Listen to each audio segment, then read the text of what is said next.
A train carrying 2,000 passengers plunged into a river at full speed, creating the deadliest rail disaster in recorded history. Most victims didn't die from the crash itself. They drowned in the darkness, trapped inside submerged cars as water poured in through shattered windows. What makes this tragedy even worse is that it could have been completely prevented. Sri Lanka, 2004. The morning of December 26th started like any other day along Sri Lanka's coastal railway. The Queen of the Sea train departed Colombo at 6:30 a.m., packed with holiday travelers heading south. 8 carriages filled with families, children, and elderly passengers rolled along tracks that ran dangerously close to the ocean. Nobody on board knew that 400 kilometers away, a massive earthquake had just struck beneath the Indian Ocean. The 9.1 magnitude quake triggered something catastrophic. A tsunami began racing toward the coastline at 800 kilometers per hour. No warning system existed in the Indian Ocean at that time.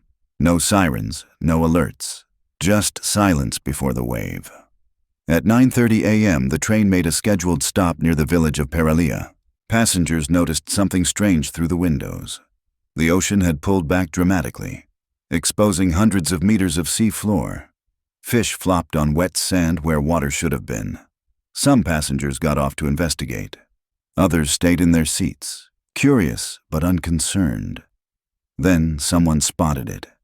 A wall of water, 8 meters high, rushing toward them. People ran. Some sprinted away from the coast. Others, in a fatal miscalculation, ran toward the train, believing its massive steel frame would protect them. Villagers from Paralia made the same assumption, climbing aboard what they thought was a safe refuge. The train's population swelled from 1,500 to over 2,000 in seconds. The wave hit with unimaginable force. 7 of the 8 carriages were ripped from the tracks and hurled inland like toys. The ocean didn't just push them over. It picked them up, flipped them, and smashed them against houses and trees. Inside, passengers were thrown against walls and each other in complete darkness. Water flooded in immediately. Those who survived the initial impact faced a new horror. The carriages had become submerged death traps. Windows too small to escape through, doors jammed shut by twisted metal. Water rising. Some managed to break through. Most didn't. Bodies were later found still gripping seats, having drowned while trying to pull themselves toward air pockets that never came. The official death toll reached 1,700, though the actual number is likely higher. Entire families were wiped out in seconds. The wave destroyed 3 coastal villages along with the train. When rescuers arrived hours later, they found carriages half buried in sand kilometers from the tracks. Bodies hung from trees. Children's shoes scattered across rice fields. What haunts investigators most is how preventable this was. The earthquake occurred at 7:59 a.m. The tsunami struck the train at 9:30 a.m. 91 minutes passed between the quake and impact. Thailand's meteorological department detected the tsunami and tried to issue warnings, but no regional alert system existed to spread the message. The train continued its route along the coast, completely unaware. Even more devastating, a smaller wave hit the coastline 15 minutes before the fatal surge. Some passengers saw it and got off the train, but the crew, never trained for tsunami protocols, decided to keep the train stationary, waiting for the track ahead to be inspected. They believed staying put was safer than moving. That decision trapped everyone aboard when the massive second wave arrived. France, 1917. The mountain train service between Nice and Paris carried soldiers on leave, desperate to reach home for Christmas. On December 12th, Train 1051 began its journey through the Alps, packed beyond capacity with 1,000 troops. Military trains during World War I operated under impossible pressure. Too many soldiers, too few trains, too tight schedules. The route included a treacherous descent through the Maurienne Valley. Steep grades, sharp curves, a test for any locomotive, even under normal conditions. These weren't normal conditions. The train's brakes had been reported as faulty during a pre-departure inspection. Military officials ignored the report. The war demanded movement. Delays were unacceptable, so the overloaded train, with compromised braking systems, started down a mountain pass in the middle of winter. Everything that could go wrong was about to go wrong simultaneously. The locomotive began its descent at 11:30 p.m. Within minutes, the engineer realized the brakes were failing. Not weakening, failing completely. The train started accelerating down the grade, picking up speed with every second. He pulled the emergency brake. Nothing happened. The weight of 20 overloaded carriages pushed the locomotive faster and faster down the mountainside. Soldiers inside felt the acceleration. Some noticed the unusual swaying. Others were asleep, exhausted from months in the trenches. The train hit a curve at nearly double the safe speed. The locomotive held the tracks. The first few carriages followed. Then the fifth carriage derailed. The coupling snapped. Everything behind it jackknifed violently, carriages slamming into each other as they left the rails. Some flee, épieped completely. Others were crushed between the cars ahead and behind them.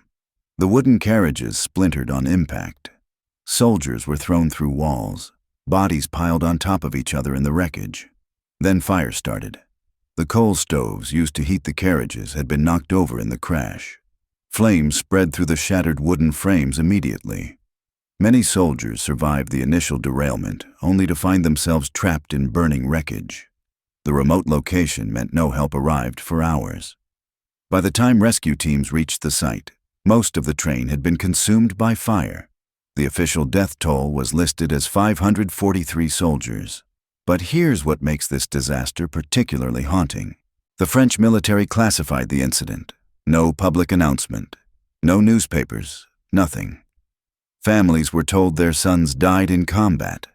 The government feared the news would damage wartime morale, so the worst train disaster in French history was buried. Completely.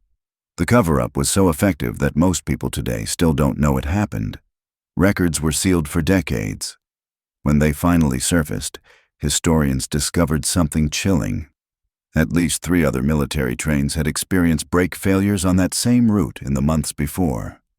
Each time officials were warned. Each time, nothing changed. The pressure to move troops overrode basic safety protocols. Those 543 soldiers didn't die in combat. They died because someone decided the war schedule mattered more than functional brakes. Spain. 2013. The Alvia train from Madrid to Ferrol approached a curve just outside Santiago de Compostela at 8:41 p.m. on July 24th. Modern train. Experienced driver. Well-maintained track. Security cameras captured what happened next. The train entered the curve at 179 kilometers per hour. The speed limit was 80. The curve's radius couldn't handle that velocity. Physics took over. All 13 carriages derailed in sequence, each one peeling away from the tracks and slamming into the concrete wall beside the railway. The lead carriage hit the wall so hard it crumpled like paper. The second carriage flipped completely over the first. The third and fourth pancaked together. Carriages 5 through 7 were thrown down an embankment. The rear carriages piled into the wreckage ahead of them. The entire derailment took 4 seconds. 80 people died. Another 140 were seriously injured. What's disturbing isn't just the crash itself, it's the recording from the driver's cabin. Seconds before the curve, the driver was on the phone with railway staff, discussing the route. He was distracted. By the time he saw the curve ahead, it was already too late. He slammed the brakes. The train barely slowed. Investigators found something that made the disaster even more frustrating. That particular curve was a known danger point. It was the only section of the route without automatic speed control. Every other part of the track had systems that would override the driver if the train went too fast. This one curve, for bureaucratic reasons involving different railway authorities, had been left without that protection. The driver was convicted of negligent homicide, but the real failure was systemic. A dangerous curve, no automated safeguards, a distracted driver. All 3 elements combined in the worst possible way. Modern technology. Century-old mistakes. Some things never change. The train kept accelerating right until it ran out of track. The pattern repeats across centuries and continents. Different trains, different causes, same fundamental failures. Someone ignored a warning. Someone prioritized schedule over safety. Someone assumed the system would hold. These disasters weren't acts of nature or unforeseeable accidents. They were the result of decisions made by people who knew better but chose differently. The Sri Lankan train crew who kept passengers aboard despite warning signs. French military officials who sent soldiers down a mountain on faulty brakes. Spanish railway authorities who left one dangerous curve unprotected. What connects these tragedies isn't technology or terrain. It's the moment someone decided that convenience, cost, or schedule mattered more than the basic question: is this safe? The victims trusted the system. They boarded trains believing someone else had done the necessary checks, made the right calls, prioritized their safety above everything else. That trust was misplaced.